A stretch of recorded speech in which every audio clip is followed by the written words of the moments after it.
Hello. तो चलो यार एमसीक्यूज कर लें मैट्रिसेस के, है ना। और ये फोर्थ पार्ट में हम जो पहले कर चुके हैं उनमें से मोस्ट इंपॉर्टेंट क्वेश्चंस भी होंगे और कुछ एक्स्ट्रा क्वेश्चन भी जो मोस्ट एक्सपेक्टेड है।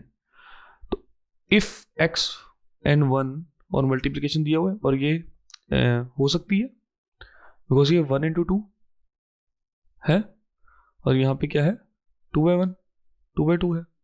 तो ये पॉसिबल है और ये बन जाएगा 1/2 बन जाएगी इसकी ऑर्डर मैट्रिसेस का। तो ये पॉसिबल तो है।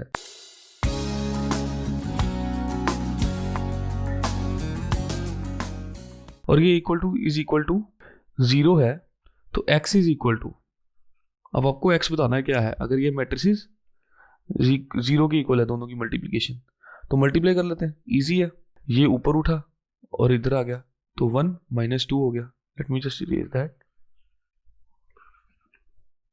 तो x is equal to when this is equal to 0, तो ये 1 और -2, तो ये हो गया x - 2 इक्वल टू 0, 2 आ गया। D is the correct option. Next question, if a given है, b गिवन है, x गिवन है और y भी गिवन है, तो this is y, this is x, this is a and this is b। तो then ab plus xy, बड़ा लंबा क्वेश्चन हो गया ये। तो लंबा लंबा कुछ नहीं है, बहुत इजी है। अच्छा ये अब पहले तो यार सबसे पहले ये चेक मार लिया करो ना, कभी कभी क्वेश्चन में नन ऑफ दीज दिया होता है। यहाँ पे तो हमने ऑप्शन दिए तो मतलब ये सारा एग्जिस्ट करता है, डिफाइन करता है। ए अपने पास था 1/3, बी था अपने पास 3/1, डिफाइंड है। एक्स का भी यही सीन था, डिफाइंड है ना। तो ये ऐसे ना हमेशा चेक कर लिया करो एक बार कि डिफाइन होता है कि नहीं। तो जब मैं a इंटू बी करूंगा, ए भी मेरे पास क्या आएगा, मल्टीप्लाई करके देखो पॉज करके, 6 - 6 +8, ये बन गया ए बी, ये 8 आ गया। और ऐसे ही अब एक्स वाई क्या आएगा मेरे पास, एक्स वाई मेरे पास आएगा 2 × 1 2, उसका 3 × 2 6 एंड 12। तो एक्स वाई मेरे पास क्या आ गया 20। तो 20 + 8 कितना होता है, 28 होता है कि नहीं होता है। तो अकेला 28 आएगा आंसर में या फिर मैट्रिसेस 28। देखो 28 और ये मैट्रिसेस 28, तो मैट्रिसेस में आंसर आना है। तो ये ध्यान रखना पेपर में। Question number 3, suppose P and Q are two different matrices of order 3/n and n/p।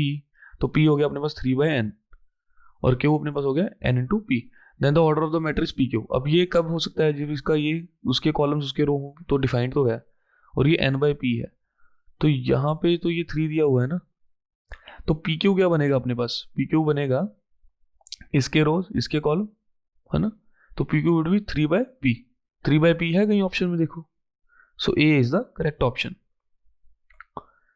Next question, question number 4. If A is equal to Aij m into n is a square matrix if।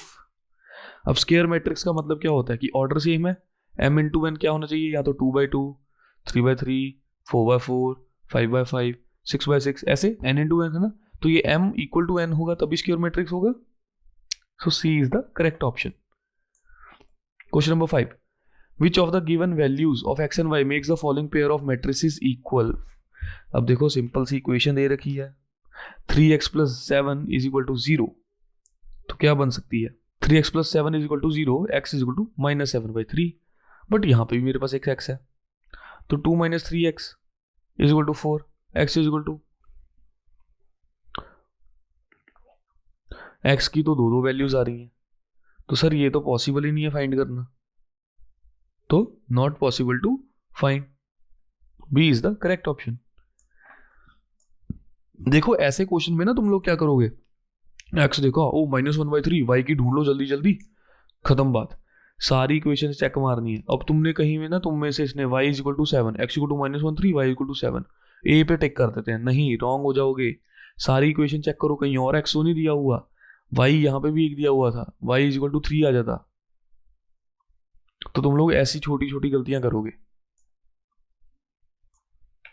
The number of all possible matrices of order 3/3 in which entry 0 और 1, 3/3 का matrix है। तो यहाँ पे 9 choices है, her choice में मैं क्या भर सकता हूँ, या तो मैं 0 भर दूँ या मैं 1। तो हर चॉइस में मेरे पास 2 ऑप्शन है, ऐसी 9 चॉइसेस हो जाएंगी। 2⁻9, 2⁻9 क्या होता है अब तक तो यार याद होना चाहिए, 512।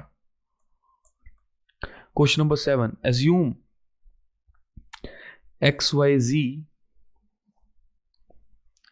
y z w and p are matrices of 2n। x के साथ साथ इनके साथ साथ लिखना शुरू कर देना पेपर में।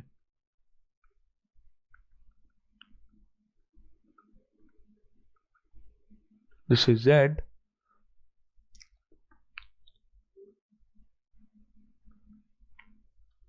and p is equal to p into k. The restriction on n, k and p so that py plus wy will be defined are। तो देखो रिस्ट्रिक्शन क्या हो सकती है, py कब डिफाइन होगा, पहले तो यहाँ पे p लिखो, p into k, और y लिखो, y क्या है 3 into k। तो k is equal to 3 होना चाहिए एज पर दिस, तभी डिफाइंड होगा। तो k इज इक्वल टू 3 कौन कौन से ऑप्शन में, एक ही ऑप्शन में है हमारे पास अभी तक तो यहाँ पे सीधा ही true. Okay, question number 8, same equation है बट यहाँ पे दे दिया if n is equal to p then the order of the matrix 7x - 5z। अब देखो ऑर्डर ऑफ द मैट्रिक्स कभी 7 से मल्टीप्लाई कर दिया अगर x को, और z को 5 से मल्टीप्लाई कर दिया, उस पर तो नहीं डिपेंड करता ना। ऑर्डर तो x का अपने पास क्या रहेगा, x का ऑर्डर है 2 into n, और z का क्या ऑर्डर रहेगा अपने पास, z का अपने पास ऑर्डर है 2 into p, 2 into p। तो इन दोनों का ऑर्डर क्या रहेगा अपने पास, और n is equal to p दे रखा है, तो 2 मल्टीप्लाई बाय n या 2 मल्टीप्लाई बाय p यही ऑर्डर होगा, because n is equal to p दे रखा है हमें। तो देखो 2 into n या 2 into p, तो बी ऑप्शन 2 into n दिया हुआ है। अगर यहाँ पे कहीं पे ऑप्शन 2 into p होता तो वो भी राइट होता। नेक्स्ट क्वेश्चन पे चलते हैं। if cos alpha minus sin alpha cos alpha and a plus a transpose is equal to I, then the value of alpha is। तो a plus a transpose कर लेते हैं,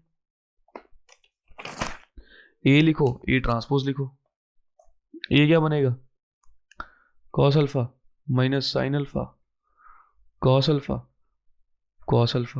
sin alpha cos alpha, plus करो a transpose cos alpha sin alpha minus sin alpha cos alpha, क्या बन गया हमारे पास a transpose 2 cos alpha 0 0 2 cos alpha बना, और ये किसकी इक्वल है, इन आइडेंटिटी मैट्रिक्स की। आइडेंटिटी मैट्रिक्स क्या होती है मेरे पास 1 0 0 1 ले लिया, 2 cos alpha is equal to 1 दिया हुआ है, cos alpha 1/2, अल्फा क्या आ गया cos इनवर्स 1/2, पिछले लेक्चर्स में तो किया है अभी तक। और cos 1/2 कब होता है, π/3 पे होता है कि नहीं होता है इनवर्स पे, तो π/3 ढूंढो अल्फा की वैल्यू है, जैकपॉट लगा कि नहीं लगा, हाँ π/3 B option right. Matrices A and B will be inverse of each other only and only if AB is equal to BA is equal to I। This is the property of matrices। दो matrices एक दूसरे के inverse कैसे होंगे, अब सोचो A है, ठीक है, तो और दूसरा अपने पास है B, तो ये एक दूसरे के इनवर्स कैसे होंगे कि A is equal to B inverse या फिर B is equal to A inverse, कैसे होगा ये तभी होगा इफ AB डिफाइंड हो और BA डिफाइंड हो और दोनों आइडेंटिटी मैट्रिक्स के इक्वल हो, तो ये वैल्यू याद रखना। The matrix P 0 0 4 0 4 0 4 0 0 is what. तो ये सिर्फ एक स्क्वायर मैट्रिक्स हो सकता है, डायगोनल मैट्रिक्स में तो सारे डायगोनल टाइम चाहिए, एलिमेंट चाहिए अपने को। यूनिट मैट्रिक्स होता है 1 अपने पास, है ना, 1 आना चाहिए सब में, यहाँ पे 4 है, तो ना तो ये स्क्यू मैट्रिक्स मेट्रिक, हाँ। तो स्क्वायर मैट्रिक्स का क्या मतलब होता है कि n into n, m into m, 1 into 1, 2 into 2, 3 into 3, ऐसा ही होता है स्क्वायर मैट्रिक्स, तो it is a square matrix. If A and B are symmetric matrices of the same order, then AB minus BA। अब उसने बोला A and B are symmetric, मतलब A transpose A के equal है, B transpose B के equal, इसको हम ऐसे भी लिख देते हैं ना, ए इक्वल टू ए टू ए। तो ए बी माइनस बी ए किया है। देखो ए बी माइनस बी ए, कोई भी मैट्रिक्स का अगर हम ट्रांसपोज करके ए आए तो वो होता है सिमेट्रिक, ट्रांसपोज करके माइनस ए आए तो वो होता है स्क्यू सिमेट्रिक। ठीक है, तो चलो अब इसका ट्रांसपोज कर लेते हैं ए बी माइनस बी ए का, बिकॉज मेरे को ऑप्शन भी तो ऐसे दे रखे हैं, सिमेट्रिक स्क्यू सिमेट्रिक आइडेंटिटी या जीरो। देखो अनलेस एंड अनटिल मुझे वैल्यूज नहीं पता तो मैं कैसे बोल सकता हूँ कि A B minus B A is equal to identity हो जाएगा या जीरो हो जाएगा। तो मेरा सी और डी ऑप्शन तो चला गया ऐसे ही, है ना। अब मेरे पास बचा है सिमेट्रिक और स्क्यू सिमेट्रिक, तो मैं ए बी माइनस बी ए का ट्रांसपोज लेता हूं। तो बाय ऑर्डर प्रॉपर्टी ये ए बी का ट्रांसपोज, तो ये ए बी का ट्रांसपोज माइनस बी ए का ट्रांसपोज हो जाएगा। और बाय प्रॉपर्टी अब ये जब मल्टीप्लीकेशन का ट्रांसपोज होता है जो B transpose A transpose minus A transpose B transpose. अब इसको तुम ए समझो, ये जो अंदर है इसको तुम एक्स समझो पूरा, ए बी माइनस बी ए को। तो ये बी ट्रांसपोज हमें पता है बी है, तो इसको मैं बी ए लिख सकता हूँ, और ए ट्रांसपोज भी ए है तो माइनस ए बी लिख सकता हूँ। इसको अगर मैं माइनस बाहर ले आऊँ तो ये मेरे पास क्या बन जाएगा, A B minus B A बन जाएगा अगर मैंने बाहर निकाल लिया। तो A B minus B A was X, तो इट इज माइनस एक्स। तो एक्स का ट्रांसपोज करके माइनस एक्स आया हमारे पास, तो ये क्या स्क्यू सिमेट्रिक मैट्रिक्स है या नहीं। तो this is a skew symmetric matrix. ये तो यार याद ही कर लो, बहुत बार ऐसा आता है A B minus B A अगर दोनों सिमेट्रिक है। If the matrix A is both symmetric and skew symmetric then, अब बोलता है यार ए ट्रांसपोज ए बी है, A transpose minus A B है, कब हो सकता है। तो चलो ये करके देख लेते हैं। A T is equal to A दिया है,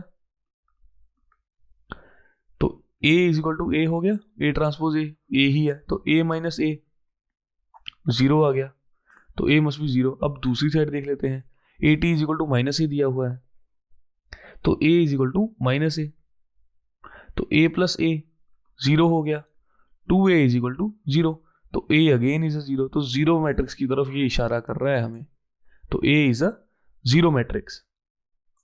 question number 14, the matrix 1 0 0 0 4 0 4 0 and 0 0 4 is a, अब इसका ट्रांसपोज करके देखो क्या बनता है, क्योंकि आइडेंटिटी 1 तो नहीं है, स्क्यू सिमेट्रिक और सिमेट्रिक बचा है। ए ट्रांसपोज करके देख लेता हूँ, ए ट्रांसपोज करके मेरे को पता है जब यहाँ पे कोई माइनस साइन ही नहीं है तो ये फिर से वही बन जाएगा, ए ही बन जाएगा। बनेगा या नहीं बनेगा, बिल्कुल बनेगा। तो सिमेट्रिक हुआ या सिमेट्रिक हुआ, सिमेट्रिक हुआ ना। नेक्स्ट क्वेश्चन, अब देखो ये एक आया अच्छा question, question number 15, the matrix दी हुई है वैल्यूज। अब यहाँ पे -5 है, यहाँ पे 5 है, 8 है, -8 है, -12 है, 12 है, ये कौन सा होता था, इसकी प्रॉपर्टी है स्क्यू सिमेट्रिक की है या नहीं है, तो C skew symmetric is the right option. Question number 16, M N is equal to M N is equal to 25। अब ये देखो दो मल्टीप्लीकेशन में है, तो ये मेरे पास M square plus N square is equal to 25 दे रखा है, and M is less than N, M must be less than N option में, then M is equal to, अब देखो एम और एन का ऑप्शन दिया है तो M must be less than N, तो यहाँ तो ये 2 3 हो सकता है या तो 3 4 4 3 तो नहीं हो सकता because M must be less than N. अब हमें पता है दोनों का स्क्वायर करके हमें 25 बनाना है, तो 3 स्क्वायर प्लस 4 स्क्वायर 25 होता है या नहीं होता है, 45 एंड 25, 9 प्लस 16 होता है ना, तो बी आ गया, ऑप्शन दे के आंसर निकल गया यार, सिंपल सा। If any square symmetric matrix then if A is any square matrix, A क्या है स्क्वायर मैट्रिक्स, 2x2 ऑर्डर का हो सकता है, 3x3, तो इसकी प्रॉपर्टी होती है if A is a square matrix then A into A transpose is a symmetric matrix. आपको A into A transpose symmetric matrix बना के देता है, तो देखो कहीं है ऑप्शन में, हाँ जी, A into A is a symmetric matrix. Question number 18, each diagonal element of a skew symmetric, skew symmetric क्या होता है, A transpose equal to minus of A. तो हमने देखा है स्क्यू सिमेट्रिक मैट्रिक्स में हमेशा ये डायगोनल एलिमेंट्स हमेशा 0 के इक्वल होते हैं नहीं होते हैं, तो each diagonal element of a skew symmetric matrix is 0। Question number 19, if A B then matrix C such that A plus B plus C is a null matrix, then अब देखो ए की वैल्यू दी है, बी की value दी है, ए plus B तो मैं कर लूंगा। अब उन्होंने बोला यार ए प्लस बी जो जोड़ के प्लस सी किया तो इक्वल टू 0 आता है, तो मैं सी की वैल्यू ढूंढ सकता हूं, it will be minus of A plus B. तो मैं ए प्लस बी कर दूं यहां से, फिर उसका मैं माइनस निकाल दूं, इतना ही सिंपल है। तो चलो पहले ए प्लस बी कर लेते हैं। तो यहां पे लिखते हैं 1 -3 2 2 0 2, और यहां पे 2 -1 -1 2 -1 -1 और नीचे 1 0 -1, ये आ गया। तो ये मेरे पास क्या बना 2, अब ऐड करते हो सभी को, -4 1, नीचे क्या आया 3 0 1, ये आ गया। अब इनके सामने माइनस लगा दो, यहाँ पे 3 आएगा, सॉरी ऐड है ना, प्लस 3 -4 1, या अब जब इसके सामने हमने माइनस किया तो क्या देगा मुझे, c की वैल्यू क्या आ जाएगी, c is equal to minus of A B no, -3 4 -1 -3 0 -1। तो देखते हैं क्या आंसर आता है, ए ऑप्शन आ रहा है अपने पास, तो A is the correct option. Next 20, if A and B are square matrices of the order 3 into m and 3 into n respectively and m is equal to n, then the order of matrix B is, अब देखो A और B दोनों square matrix हैं, तो A है 3 into m और B है 3 into n, तो m is equal to n दिया हुआ है, m is equal to n, then the order of the matrix B is, तो B का मैट्रिक्स क्या हो गया 3 into m हो गया ना, या फिर 3 into n समझ लो, दोनों एक ही चीज है। तो 3 into n पूछ लिया तुमसे, इतना इजी क्वेश्चन था यार, कुछ करना भी नहीं पड़ा। पता नहीं मैंने ऐसे लिख क्यों दिया साइड में, देख के बोल देते आंसर। तो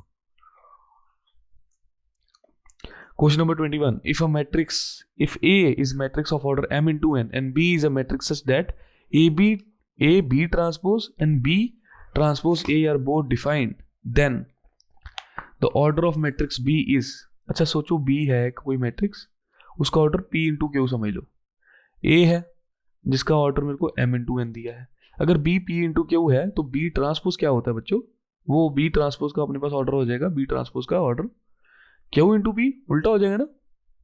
ठीक है, उसने बोला ए बी इज डिफाइंड, अब ए बी डिफाइन कैसे होगा, A B transpose m into N B transpose Q into P, ये तभी डिफाइन होगा और n is equal to Q होगा, तो n is equal to Q आ गया। और b ट्रांसपोज ए भी डिफाइंड है, तो b Q by P A M into N, तो ये p is equal to M हो गया, m is equal to P. तो अब b का ऑर्डर क्या होगा, b is equal to P into Q है, p की वैल्यू m डालो, q की वैल्यू n डालो, तो m इंटू एन हो गया b भी। तो देखो यहाँ m इंटू एन कहीं दिया हुआ है, हाँ जी d पे दिया हुआ है, तो ये d is the correct option.